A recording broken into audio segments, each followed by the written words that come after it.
gracias una vez más. Gracias a mi esposa que me concede este maravilloso privilegio, ¿no? De traer la palabra a un grupo hermoso una vez más y nos gozamos, ¿no? Que el Señor está haciendo grandes cosas, pero también está en los pequeños detalles, como lo que nos decía ahora Mónica, cosas que en otro momento hubieran sido, no sé, inverosímiles, ¿no? Estar en un ascensor solo no tener un ataque de pánico, estar en una situación entre la vida y la muerte y no tener un ataque de pánico. Y pareciera que las dos cosas están divorciadas y están completas y enteramente conectadas. Amén. Porque nosotros no nos desconectamos, cuando nos conectamos con el Señor, nos conectamos espíritu, alma y cuerpo. Y lo que nosotros estamos tan acostumbrados a obviar los pequeños detalles, porque nuestra vida es tan rutinada, tan a toda velocidad muchas veces que no nos paramos, no nos detenemos a ver cuán maravilloso es el Señor en las pequeñas cosas. Amén. Y esta mañana estuve pensando, esta mañana al mediodía, todavía no tenía una palabra clara, pero vino a mi corazón esta palabra que yo creo que tiene tiene algo que decirnos el Señor con esto, amén. Y yo le puse a este mensaje el corazón y la mente, amén. Y le voy a decir por qué. Vamos a basarlo en Lucas 24, del 45 al 47, y en Deuteronomio 6:5. ¿Amén? Y en Lucas 24, versículos 45 al 47, dice la palabra de Dios, amén, en el nombre del Padre, del Hijo y del Espíritu Santo. Entonces les abrió el entendimiento para que comprendiesen las Escrituras. Y les dijo, así está escrito. Y así fue necesario que el Cristo padeciese y resucitase de los muertos al tercer día, y que se predicase en su nombre el arrepentimiento y el perdón de pecados en todas las naciones, comenzando desde Jerusalén. Amén. Y ahora Amén. vamos a Deuteronomio 6:5 y dice, y amarás a Jehová tu Dios de todo tu corazón y de toda tu alma y con todas tus fuerzas. Amén. Con todas tus fuerzas. Que el Señor añada bendición a su palabra. Amén. Ahora, vamos a tener un momentito en ¿por qué este versículo? Me llamó mucho la atención algo que cuando nosotros oramos el Shema, ¿no? Que es la ordenanza que dice que amarás a Dios con todo tu corazón, con toda tu alma y con toda tu fuerza. En inglés, la palabra para alma no es soul, que es la palabra que se usa, ¿no? Como el soul, sino que se usa mind, se usa mente. Porque la palabra soul and mind, la palabra alma y mente, están intrínsecamente conectadas. Y en vamos a decir, las traducciones bíblicas sufren, vamos a decir, vocablos, significados, cosas el significado de las palabras no es idéntico. Entonces, en el mismo inglés, entre inglés y español, sufre el idioma, porque el idioma inglés es más práctico, es más básico, va más al grano. El español es más adornado. Y es una realidad, o sea, que no es que tenga más vocablos, simplemente se expresa diferente. Por ejemplo, antes de empezar la prédica, por eso quiero traer esto de las diferentes, no versiones, sino que las diferentes traducciones. La palabra en inglés se llama candy dish, que significa un platito donde se ponen los caramelos. ¿No? Los caramelos que usted tiene en una oficina, cuando va al médico, en algún lugar, en los hoteles, en los restaurantes, tienen menta. Eso en inglés se llama candy dish. Candy de caramelo, dish de plato. En español se dice el platito para los caramelos. El platito para los caramelos. 5 palabras en vez de 2 en el inglés. ¿Ya? Algo parecido pasa en las traducciones bíblicas en el antiguo hebreo, en griego y en el idioma vernacular nuestro. Entonces, hay cosas que no se dicen igual y me llamó la atención algo porque yo tengo obsesión con la mente, ¿no? ¿Por qué Dios nos manda a amarlo con todo nuestro corazón, pero no usa la palabra mente primero, usa la palabra corazón primero? Y descubrí el por qué. El hebreo no tiene una palabra para la palabra mente. Estoy hablando del hebreo bíblico. No existe tal cosa.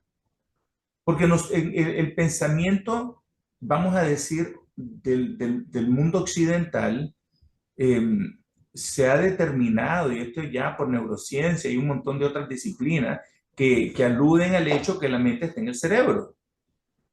Entonces tenemos, como decir, una diferencia muy garrafal entre lo que enseña la tradición judía en el antiguo hebreo bíblico a lo que se dice hoy. Y no es que los hebreos no crean en la mente ni en el funcionamiento del cerebro, pero no lo aplican así en la palabra. En la palabra le llaman corazón. Por eso es primero amar a Dios con el corazón. Todo lo que hagáis, hazlo de corazón como para el Señor. Cuando des tus diezmos, hazlo con alegría de corazón. El corazón está en tantas, hay 800 referencias en español para el corazón. En el hebreo solamente hay 600. Y de la mente, solamente 200 en el español y no existe ninguna en hebreo. Ahora, ¿por qué les digo esto? Porque cuando el Señor les dice en Lucas, entonces les abrió el entendimiento, está hablando del corazón, no de la mente, para que comprendiesen las escrituras. El corazón es lo que comprende, lo que entiende, lo que te da entendimiento es el corazón, porque vamos a explicar qué es el corazón en hebreo, amén. Y les dijo, así está escrito, y así fue necesario que el Cristo padeciese y resucitase de los muertos al tercer día, y que se predicase en su nombre el arrepentimiento, el perdón de pecados en todas las naciones, comenzando desde Jerusalén. Esto no estaba revelado a ellos. Cristo reveló esto.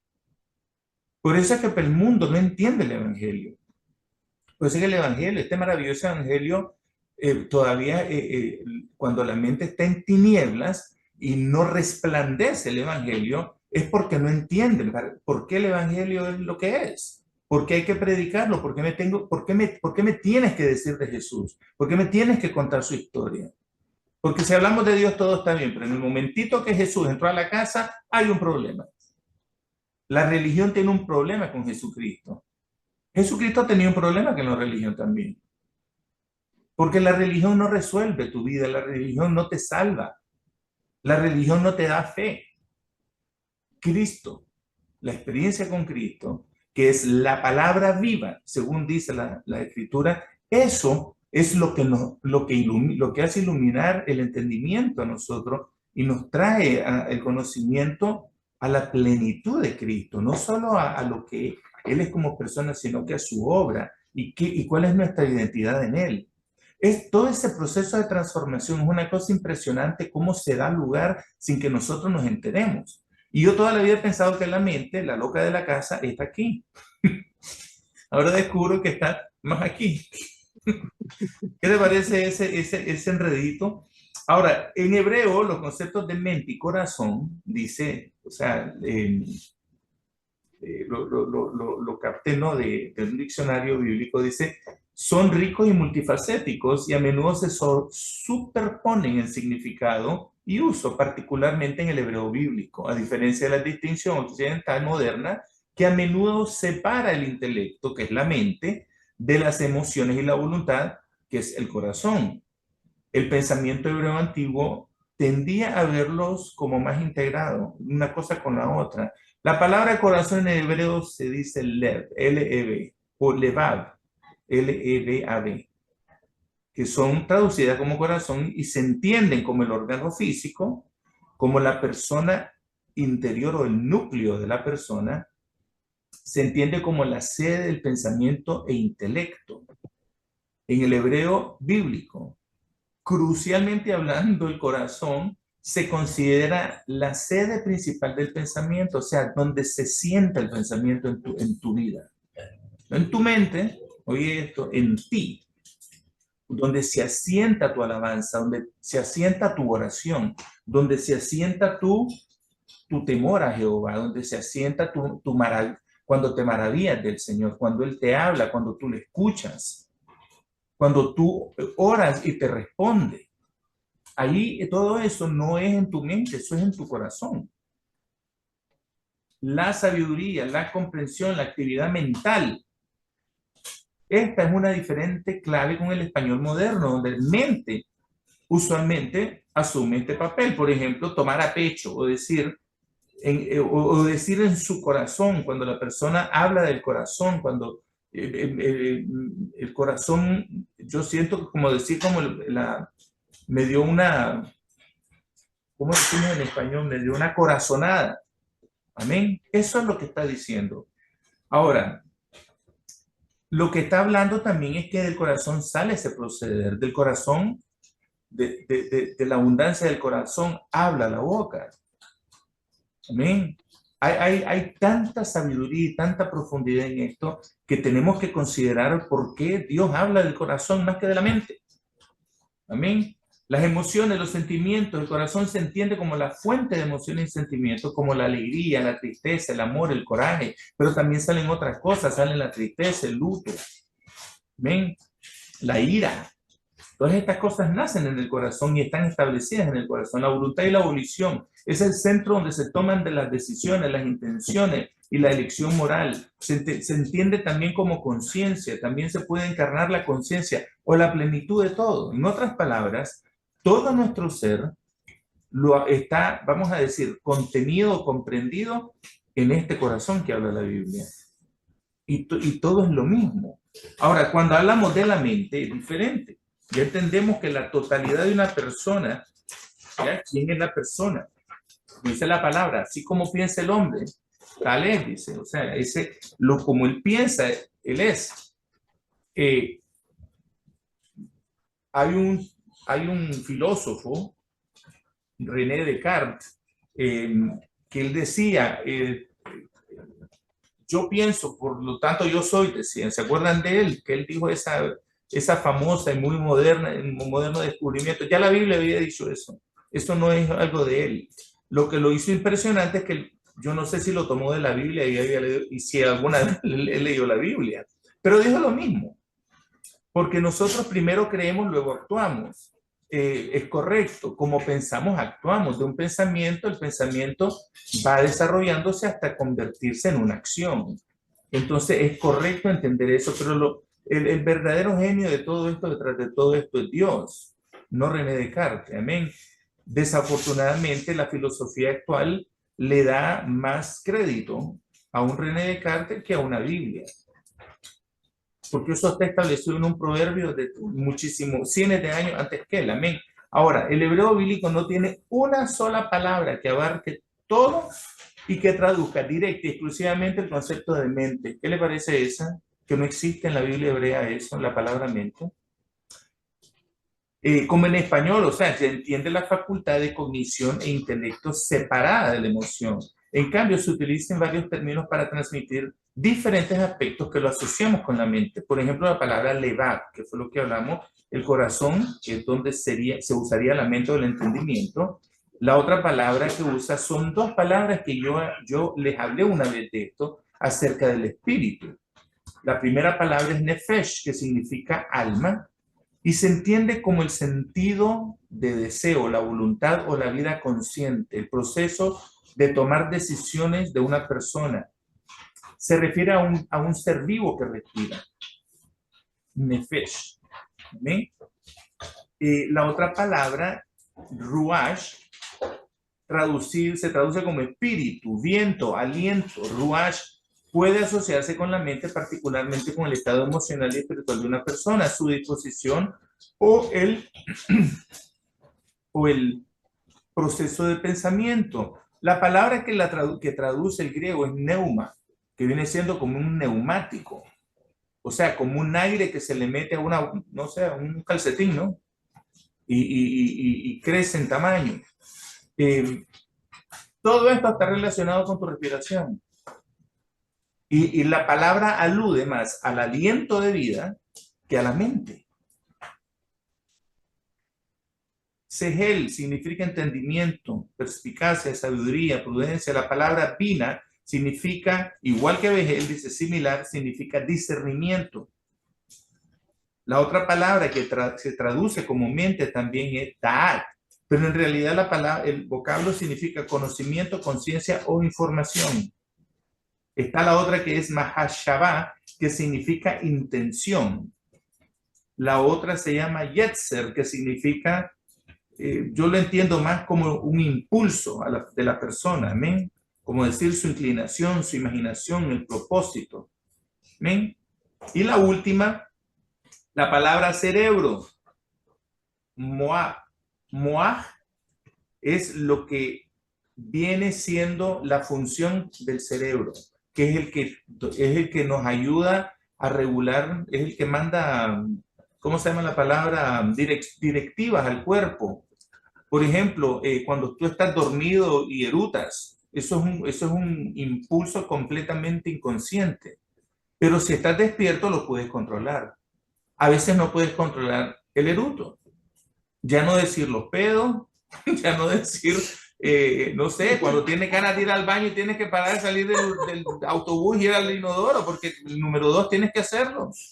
O cuando tienes hambre, ¿eh? Tu cerebro te manda, son transmisiones de tu cerebro que operan en tu cuerpo. Es más, dicen que es el último órgano que se muere cuando la persona muere. Yo no sé si esto está comprobado o no, porque nadie se ha muerto para registrar tal cosa, ¿no? Pero sí dicen que todavía oye el paciente y respira, y también si tuviera los ojos abiertos ve, y si tuviera, a menos que sea ciego, ¿no? Y si pudiera hablar, habla, pero casi siempre una persona está inconsciente, está entubada, está sin fuerza, débil, pero no significa que sus 5 sentidos no estén funcionables. Yo creo que sí funcionan, y todo eso es una obra del cerebro. Ahora, ¿se habrá equivocado Dios que nos dio 5 sentidos para poder percibirlo a Él?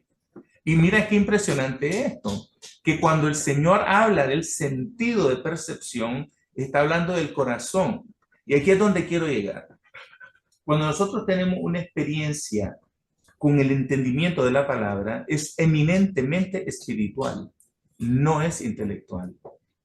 La fe es espiritual. Eso no es, tú no arribaste a la fe, llegaste a ese concepto y dijiste, por supuesto que entiendo la fe. ¿Y qué es la fe, dice la Biblia? La certeza. La certeza La certeza de lo que sepa y la convicción de lo que no se ve. Así mismo. Entonces, cuando tú tienes una convicción de algo que es completamente invisible a ti, pero no significa que es ciega. Que tú no la puedas ver no significa que no se va a dar, o que tú no creas que no se pueda dar. O sea, va más allá de un simple entendimiento, por ponerle la palabra entendimiento, que la palabra en hebreo es tebuná. Va más allá del entendimiento, la inteligencia o sabiduría. Dice, se refiere a la habilidad práctica y el discernimiento en la toma de decisiones. La fe tú la tienes que decidir. Tú decides tomar y tener fe o no. Tú decides tu moral.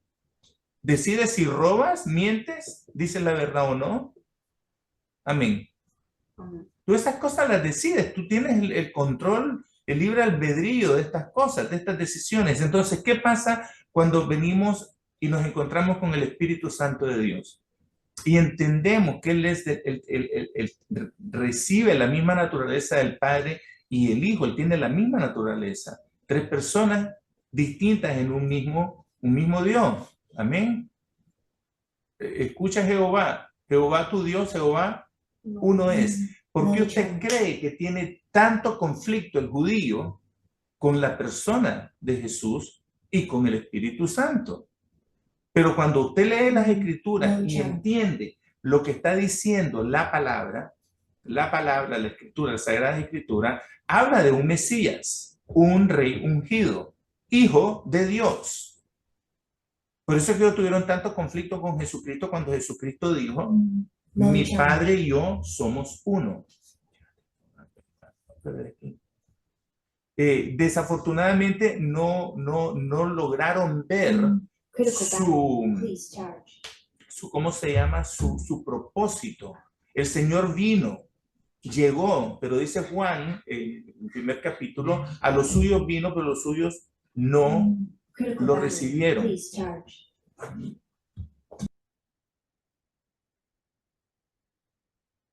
Y a los suyos vino y los suyos no lo recibieron. ¿Por qué? Porque prefirieron las tinieblas que la luz. Ya. No hay otra razón. No es por la incredulidad, que si la incredulidad, que si creen, que si no creen, porque el judío no tiene problema de fe. Ellos tienen fe. El problema del judío se llama pecado. Punto. Lo estudiamos en Romanos 1, ¿se acuerdan? Que el problema del judío es que él cree que como ya tiene a Dios, ya es salvo por la ley.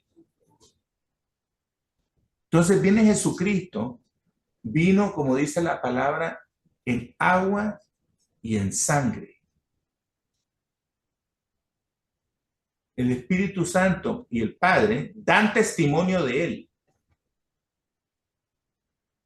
Él mismo da testimonio de sí mismo, pero tiene dos testigos, el Padre y el Espíritu Santo. Léalo en el primer capítulo, en la primera carta de Juan, ahí está eso. Porque el judío tiene un problema serio porque no le entra en el pequeño cerebro. Ahora, una vez más, vamos al problema del cerebro. No existe tal palabra en hebreo, en el hebreo bíblico, que describa la mente. Entonces, ¿qué es lo que está verdaderamente, o podemos discernir, qué es lo que verdaderamente está golpeándole a la persona que no quiere saber del Señor? No es tu mente, es tu corazón. Entonces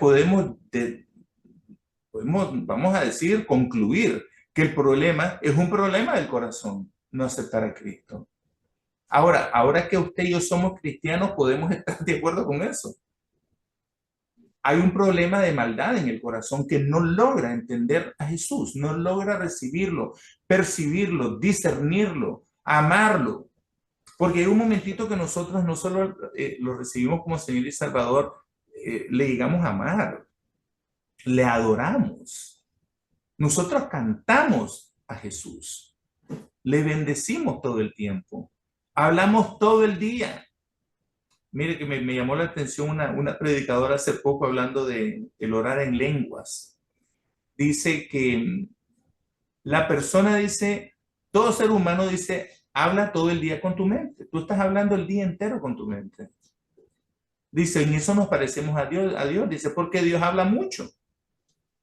Y en ese momento me llamó la atención. Esto le va a encantar a Nancy, a Mayra, a Rosa, le va a encantar todo lo que voy a decir ahora, porque nos encanta hablar. Somos hablantines. Y a mí toda la vida me han dejado ver eso, no sé, especialmente en la iglesia, como que es un problema hablar mucho. Y Dios habla mucho. Mira la Biblia, mira qué chiquita que es la Biblia, de tanto que nos dice el Señor. Entonces, el hablar mucho no es un problema para aquel que es hijo de Dios. A mí, un hijo de Dios que habla mucho, gloria a Dios, porque él usa ese talento natural para su gloria. Nos encanta hablar de Dios. Rosa y yo hemos tenido conversaciones de 3 horas y media hablando de Cristo. Amén, Rosy. Hemos estado hablando horas. ¿Por qué? Porque nos apasiona la palabra, nos apasiona Jesús.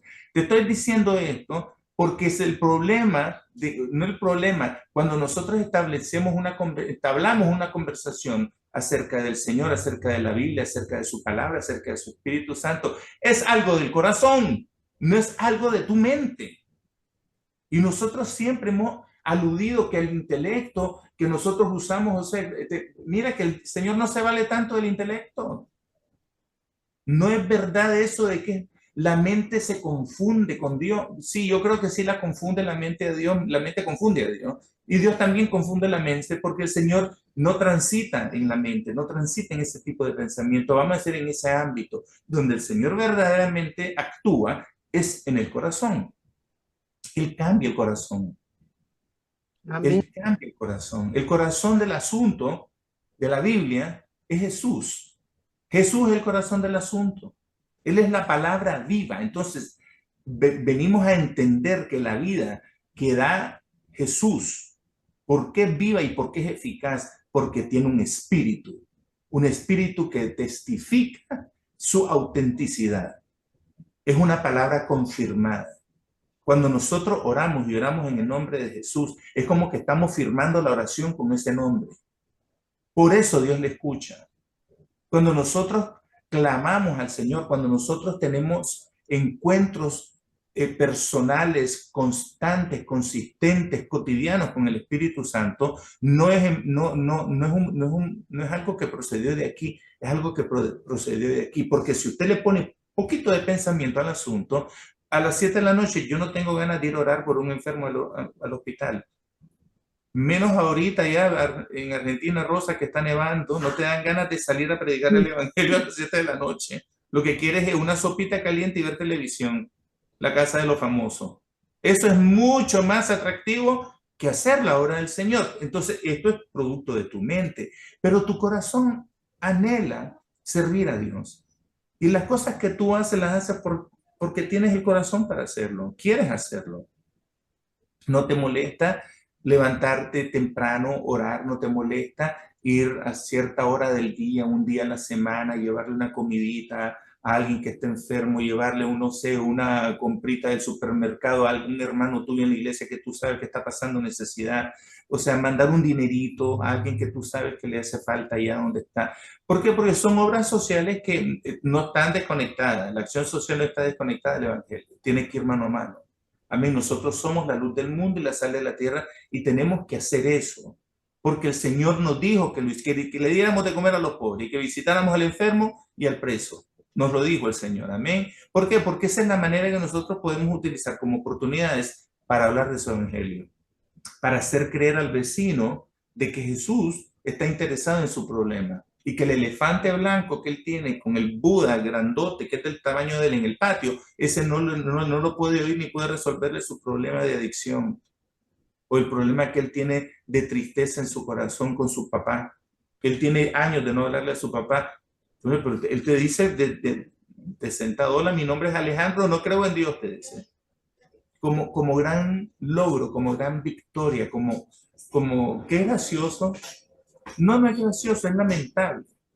Es lamentable cuando una persona se presenta como ateo, se presenta como agnóstico, como que yo no creo en Dios de esta manera, yo creo en Dios de otra manera.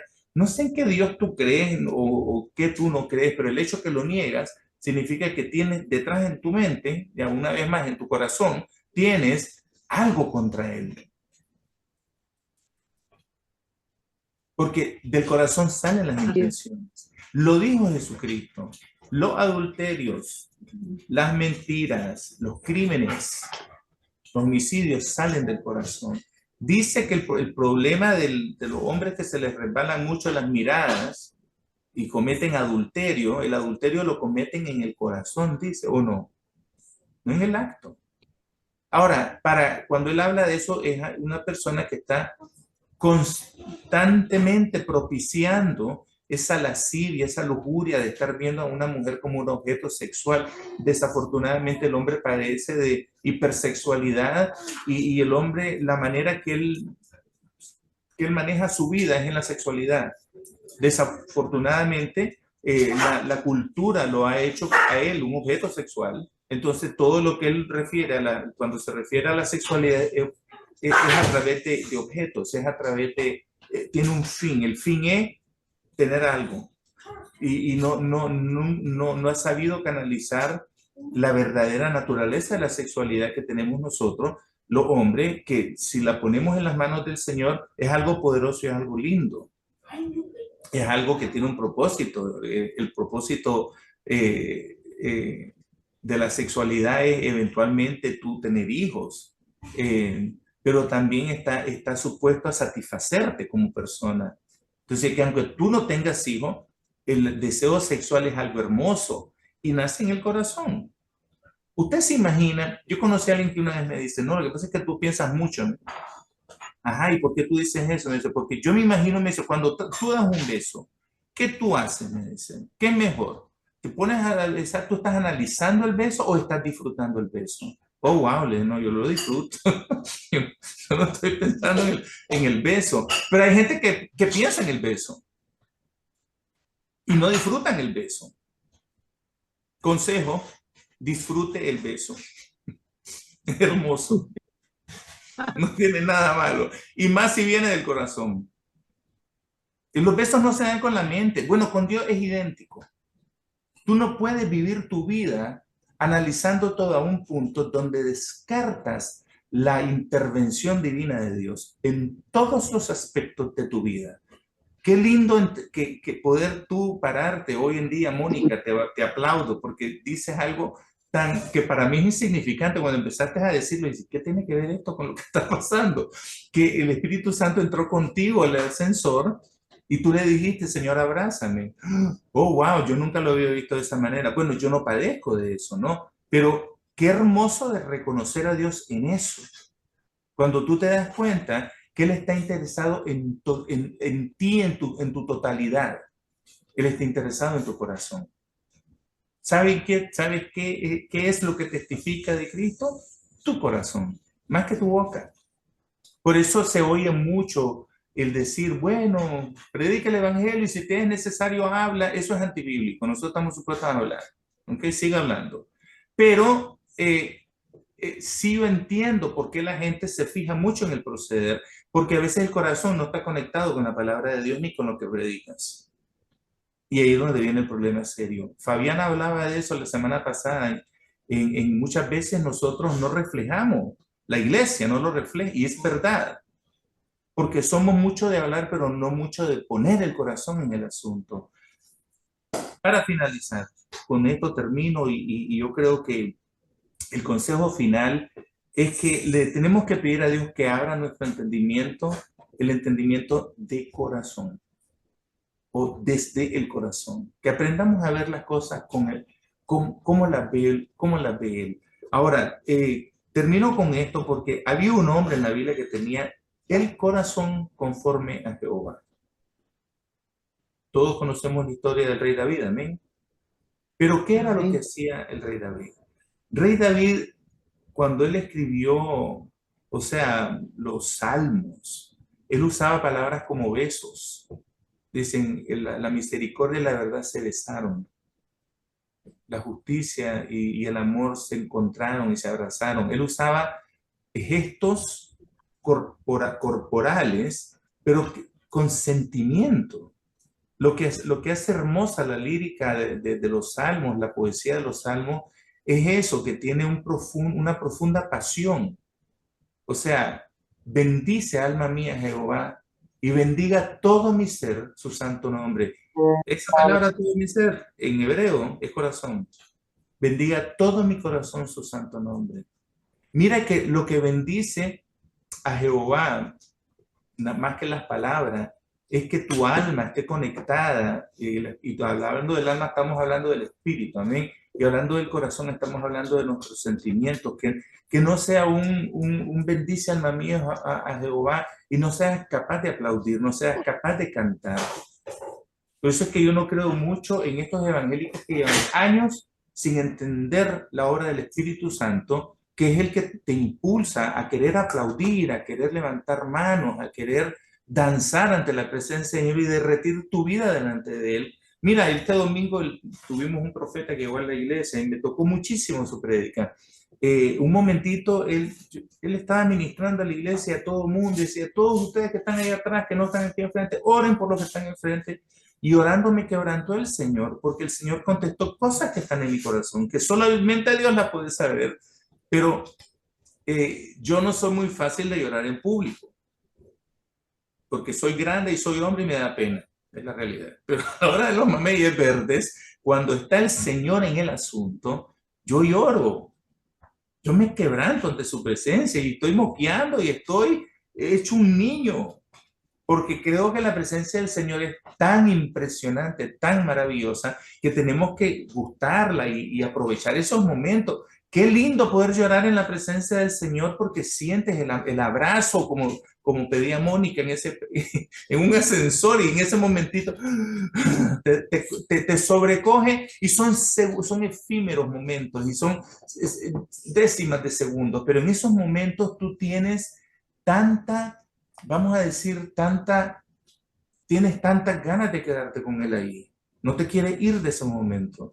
Y ahí es donde yo me imagino que los apóstoles, los discípulos entendieron por qué cuando él se fue y dijo lo que iba a hacer e hizo lo que iba a hacer y lo reconocen, es porque en el fondo de las cosas aprendieron a amar a Cristo con todo su corazón. Iglesia, nos corresponde a todos hacer lo mismo, amén, y aprender a tener esas experiencias y a cultivar esas experiencias, amén. Así que conforme el corazón de Dios, sea como un David, aprenda a deleitarse como el Señor, sea como todos los grandes hombres y mujeres de la Biblia que tuvieron discernimiento de corazón cuando se trató del Señor. No solo lo oyeron con su oído natural, lo oyeron con el corazón, lo obedecieron con el corazón, le creyeron con el corazón. Así que ponga en primer lugar el amor de Dios con su corazón. Ámelo de todo su corazón, de toda su alma, con todas sus fuerzas. Amén. Así que, bueno, espero que les haya bendecido esta palabra. Fabiana, qué pena que entraste tarde, pero está grabada. Esta vez se grabó para que la veas después, ¿ok? Bueno, Dios me bendiga. Perdonen, pero tenía una reunión especial de mujeres en la iglesia donde estamos en el mes de la familia y tenía que participar. No te preocupes, no te preocupes, tranquila. Ahí está grabada. ¿Quiénes quieren venir a su presencia a alabarle?